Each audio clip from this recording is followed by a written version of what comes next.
Space, the final frontier.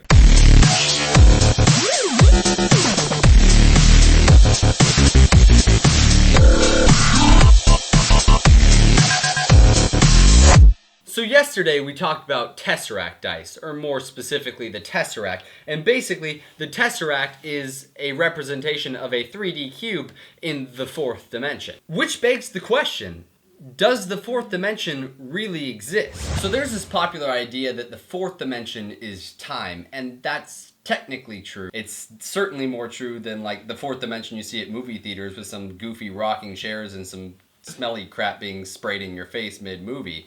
But it's still not completely accurate. Technically, the fourth dimension is a combination of space and time, and while that may sound crazy, think of it like this. Longitude and latitude make up the two-dimensional coordinate system on our Earth. So basically, if I told you to go to 33.98 minus 118, you'd end up somewhere off the coast of California. We wouldn't know if you were 2,000 feet above the water skydiving, 4,000 feet below the water discovering the lost city of Atlantis, or just on a boat at 0 feet above sea level. And that's an important distinction because that would be the third dimension, not just this way, this way, this way, this way, but also up and down. Let's say you were going to want to be picked up at the Grand Canyon, but Marty McFly was going to be coming by in his DeLorean. You can't just tell him, I'm going to be at this longitude and this latitude at this height. He doesn't know if he's going to show up in the Jurassic Age or 2,000 years from now. You have to give him the third dimension plus 1, the fourth dimension, time, in order for him to find you. So the fourth dimension is time. Well, yes and no. Technically, it's not just the time that you're doing something, but it's also the space that you cover. For instance, if this were an ant, and I were to have the ant walk from here to here across the piece of paper, let's say it took it 20 seconds to do so. But if I were to bend the paper, it would now take it about 2 seconds to wrap around the side.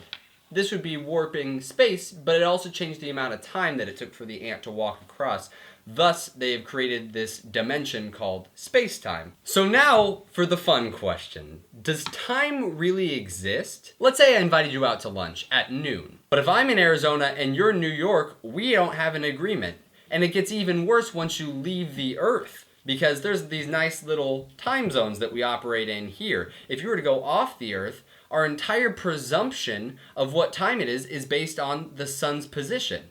Many scientists have actually begun to argue that time does not even exist. It's just a way that we have learned to measure the passing of photons into our atmosphere, which is very based on where we are in comparison to the sun. Maybe in Star Trek they have an idea of what space-time is, but as of right now, we don't have a good enough idea of what time actually could be. So there's an argument of whether space-time is the fourth dimension, or if there is a fourth dimension at all, because is there really time? But that doesn't necessarily mean that the fourth dimension does not exist simply because it's hard for us to understand.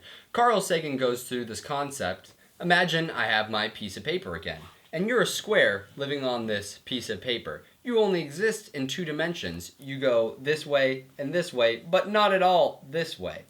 Well, I'm 3-dimensional. I'm here. I exist in the 3rd dimension. And if I were to pick up the piece of paper, that square would flutter back down to this world Carl Sagan has deemed flatland.